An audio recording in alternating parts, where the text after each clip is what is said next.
함께 하나님의 말씀 보겠습니다. 여호수아서 9장 1절에서 15절까지 말씀입니다.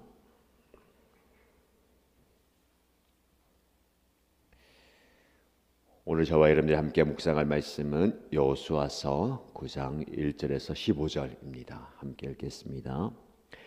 요단강 서쪽의 야산과 평원지대와 지중해 연안에서 레바논에 이르는 곳에 사는 헷 사람과 아모리 사람과 가나안 사람과 브리스 사람과 히위 사람과 여부스 사람의 모든 왕이 이 소식을 듣고 함께 모여서 여호수아와 이스라엘에 맞서서 싸우기로 뜻을 모았다.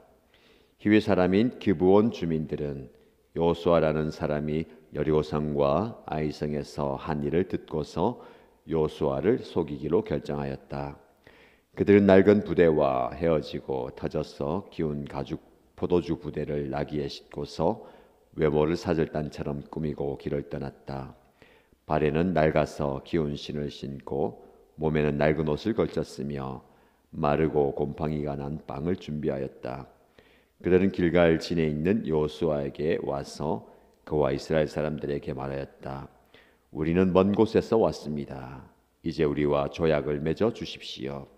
이스라엘 사람들이 이 히위 사람들에게 말하였다. 당신들은 우리 근처에 사는 듯한데 어떻게 우리가 당신들과 조약을 맺을 수 있겠소? 그들이 여호수아에게 말하였다. 우리를 종으로 삼아 주십시오. 여호수아가 그들에게 물었다. 당신들은 누구이며 어디에서 왔소? 그들이 여호수아에게 대답하였다. 종들은 주 하나님의 명성을 듣고서 아주 먼 곳에서 왔습니다. 우리는 주님께서 이집트에서 하신 모든 일을 들었으며 또 주님께서 요단강 동쪽 아모리 사람의 두 왕 곧 헤스본 왕 시온과 야스다롯에 있는 바산 왕 옥에게 하신 일을 모두 들었습니다. 그래서 우리 땅에 살고 있는 장로들과 모든 주민이 우리를 이리로 보냈습니다. 우리 기브온 주민은 종이 될 각오가 되어 있다는 것을 말씀드리고 우리와 평화 조약을 맺어 달라고 하는 부탁을 하려고 길에서 먹을 양식을 준비해 가지고 이렇게 왔습니다. 우리가 가져온 이 빵을 보십시오. 우리가 이리로 오려고 길을 떠나던 날 집에서 이 빵을 쌀 때만 하더라도 이 빵은 따뜻하였습니다. 그러나 보십시오. 지금은 말랐고 곰팡이가 났습니다.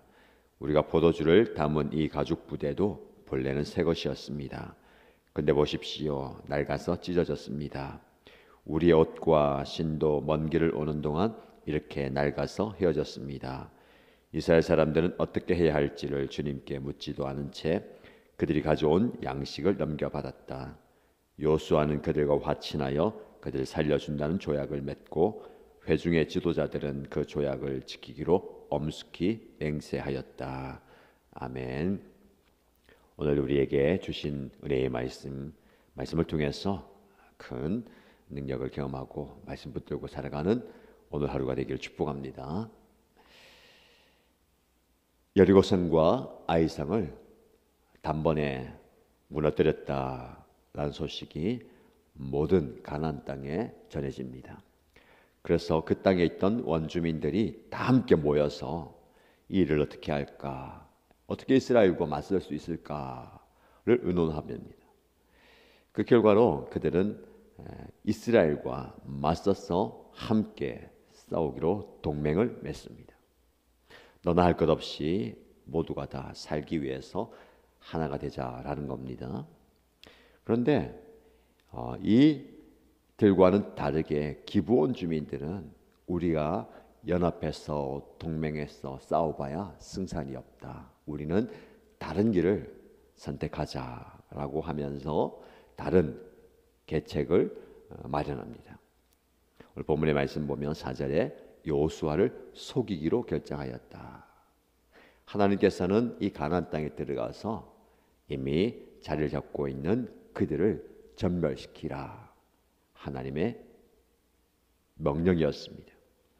그들은 그대로 있다가는 우리도 여리고 아이처럼 망하게 될 것을 알고 살기 위해서 여호수아를 속이기 위해서 낡은 부대를 준비하고 외모를 허름하게 꾸밉니다. 곰팡이 핀 빵을 준비하고 아주 멀리서부터 힘겹게 이곳에 온 사절단처럼 보이기 위해서 이렇게 외모를 바꾸죠. 그리고 길갈에 있는 여호수아를 찾아가서 우리는 먼 곳에서 왔습니다. 우리가 이렇게 찾아온 이유는 여러분과 화친 조약을 맺기 위함입니다. 우리를 받아주십시오. 근데 아무리 보아도 여호수아와 지도자들이 보기에 그들은 멀리서 온 것처럼 보이지 않습니다. 가까이 있는 민족 같아 보여요. 그래서 당신들은 우리 근처에 가까이서 사는 듯한데 어떻게 우리가 당신과 조약을 맺을 수 있겠어? 하나님께서는 조약을 맺지 말고 그들을 완전히 멸하라라고 명령하시기 때문에 그렇게 얘기합니다. 아닙니다. 우리는 근처에서 온 게 아니고 아주 멀리서 왔습니다. 우리 행색을 보십시오. 출발하기 전만 해도 깨끗한 옷과 신을 신었고 깨끗한 포도주 가죽 부대를 가졌고 이 빵도 따뜻하게 준비했는데 지금 보시면 빵은 곰팡이가 펴 있고 가죽 부대는 낡아 있습니다. 우리의 신과 옷은 다 해졌습니다. 이렇게 멀리서 왔습니다. 우리를 종으로 삼아주시고 부디 화친 조약을 맺어주십시오라고 이야기합니다. 어쩌면 이들에게는 살기 위한 철저한 방법인 것처럼 보입니다. 어떤 방법을 다 동원했으라도 피해 없이 그들과 화친 조약을 맺는 거죠. 하나님의 백성 입장에서는요, 이렇게 화친 조약 맺는 것은 하나님의 방법은 아니었습니다. 오늘 본문의 말씀에 보면 그들이 속임수로 여호수아를 속일 때에 여호수아가 그 속임수에 넘어가는 것을 보게 됩니다. 그들의 말처럼 행색을 보니까 낡아 있고요, 빵을 보니까 곰팡이가 펴 있고 포도주 가죽 부대 낡아 있습니다. 그들의 이야기를 듣고 그들이 말하는 것을 보니까 그럴듯해 보여요. 처음에는 의심이 들었습니다. 가까이서 온 사람 아닙니까? 그런데 그들의 말을 듣고 보여주는 것을 보니까 그럴듯하게 보이고 그럴듯하게 들리는 겁니다. 사람은 눈에 보는 것과 귀에 들리는 것에 현혹될 수가 있습니다. 보니까 그래 보여요. 들으니까 그리 들립니다. 이게 한번 마음을 정해버리면 내가 보고 싶은 대로 보고 내가 듣고 싶은 대로 듣게 되는 것 아니겠습니까? 또 한 가지 또 깊이 묵상할 것은요, 그들이 화친 조약을 맺을 때에 동등한 조약을 맺고자 하는 게 아니라 우리를 종으로 삼으십시오. 낮은 자리에서 이렇게 얘기합니다. 여호수아와 백성들 입장에서는요, 손해볼 게 없어요. 전쟁을 치르지 않아도 알아서 와서 머리를 조아리고 종이 되겠다는 겁니까? 조공을 바치고 노동력을 제공하고 우리가 당신들을 섬기겠습니다. 손해보지 않는 것 같아 보여요. 우리가 어떤 결정을 할 때에 당연히 내가 이익이 되는 결정을 하는 것이 맞아 보입니다. 하나님의 사람은 나에게 이익이냐, 나에게 어떤 유익이 오느냐 보다 더 중요한 게 있죠. 무엇입니까? 이것이 하나님의 뜻인가, 하나님이 원하시는 것인가를 물어봐야 됩니다. 때로는 나에게 손해가 되는 결정이어도 그것이 하나님께서 원하신다면 기꺼이 그 길로 가야 되는 것이 우리의 선택이고 결정이 되어야 됩니다. 내가 보기에, 내가 듣기에 바른 것, 우리에게 좀 내려놓을 필요가 있습니다. 이게 굉장히 어렵죠. 내 상식, 내 이해, 내 주관, 이게 분명히 맞는데 고집이라고 얘기할 수 있어요. 그렇죠? 사회생활 할 때도 이게 맞는데, 이게 확실한데, 이것이 정녕 틀리지 않는데 누가 봐도 이 길이고 누가 봐도 손해가 되지 않는 그 모습. 그러나 더 중요한 게 있습니다. 과연 하나님께서 지지하시는가? 하나님께서 기뻐하시는가? 하나님께서 원하시는가를 물어봐야 됩니다. 14절 말씀이 우리에게 그것을 가르쳐주고 있어요. 이스라엘 사람들은 어떻게 해야 할지를 주님께 묻지도 않은 채 그들이 가져온 양식을 넘겨받았다. 중요한 게 무엇입니까? 어떻게 해야 할지를 주님께 묻지 않은 겁니다.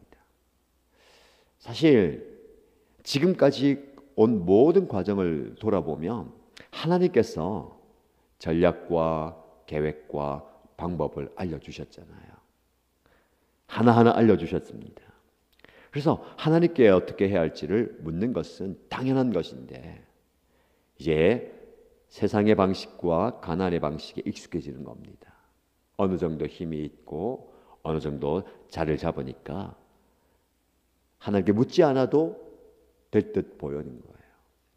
이 기브온 사람들이 뭐라고 얘기하냐면 당신들의 하나님이 살아있고 당신들의 하나님이 전쟁을 승리하게 하는데 우리가 맞서봐야 아무 승산이 없습니다. 라합이 그랬잖아요.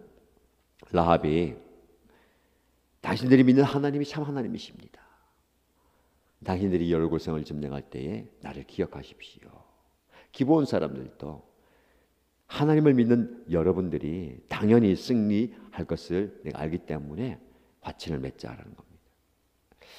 그것을 고지고대로 받아들이고 그들을 종으로 삼았던 이스라엘 백성들, 이익이 될 것 같아 보였지만 내일 우리가 말씀을 묵상할 텐데 그것이 나중에 큰 화근이 되는 겁니다. 공동체 안에 문제가 되는 거예요. 그래도 어떻게 합니까? 언약을 맺었고 맹세를 맺었기 때문에 그 조약에 대한 책임을 져야 되는 겁니다. 오늘 본문의 말씀처럼 자, 이 두 당사자의 상황이 달라요. 기브온 사람들은 절박합니다. 당장이라도 화친 조약을 맺지 않으면 그들은 여리고처럼 망하게 되는 절체절명의 순간 절박했던 상황이에요. 그 절박했던 상황 속에 그들은 살기 위한 이 방법을 강구하는 거예요. 그래서 그들은 구원을 경험하게 됩니다. 여러분, 여러분의 절박한 상황은 어떤 상황입니까? 좀 다급하기도 하고 마음에 여유도 없고 빨리 이 문제가 해결돼야 되는데 하는 그 절박함 속에서 하나님의 지혜를 구하시고 하나님의 뜻을 구하시기 바랍니다. 또 요수아의 입장에서는요, 그리 절박하지 않는 것 같아요. 왜냐하면 큰 승리를 경험했고 이미 자기들에 대한 소문이 가나안에 다 퍼졌습니다. 이제 승승장구할 일만 남았잖아요. 그리고 그들과 맞서기 위해서 동맹을 결성하지만 하나님이 승리하게 해줄 것입니다. 그때 영적 안일함이 찾아오는 거예요. 어떻게 해요? 내 이익을 구하면서 어떻게 해야 할지 하나님께 묻지 않고 결정하는 겁니다. 여러분 말씀해 보면 하나님께 묻지 않고 하는 모든 선택과 결정은 실패로 돌아가게 되는 겁니다. 새해를 시작하면서 저와 여러분에게 중요한 교훈을 줍니다. 어떤 선택을 하든지 어떤 결정을 하든지 세상은 우리의 눈을 속여요. 우리의 길을 어둡게 만듭니다.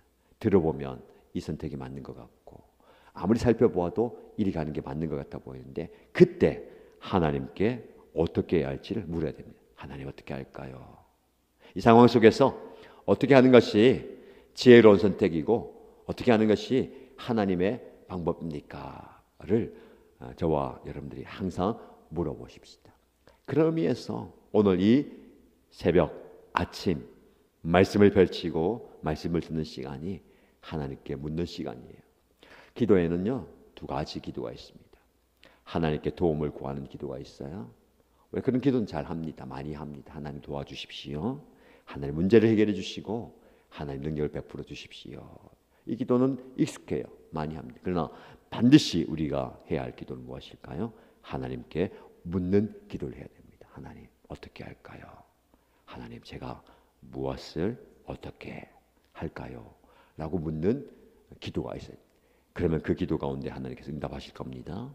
하나님께서 마음에 감동을 주시기도 하고 말씀을 통해서 이 방법, 이 길을 보여주시고 상황 속에서 하나님께서 인도하실 겁니다. 항상 물어봐야 되는 거예요. 그래서 묻는 기도와 또 간청하는 기도 이 모든 기도가 올해에 계속해서 우리 가운데 있고 그 기도의 응답을 경험하시기를 주님의 이름으로 축복합니다. 오늘 말씀을 기억하시면서 하나님 어떻게 해야 할지를 주님께 묻지도 않은 채 오늘을 살지 마십시오. 어떻게 해야 하는지 주님께 묻지도 않은 채 중요한 결정을 하지 마십시오. 어떻게 해야 하는지 주님께 묻지도 않은 채 올해를 내 뜻대로 살지 마시고요. 항상 잠깐 멈춰서서 하나님 어떻게 하면 좋겠습니까? 제가 어떻게 하기를 원하십니까?를 묻고 그 질문에 대한 답을 얻는 여러분, 그 답을 가지고 오늘을 사시고 새해를 살아가는 저와 여러분 되시기를 주님의 이름으로 축복합니다.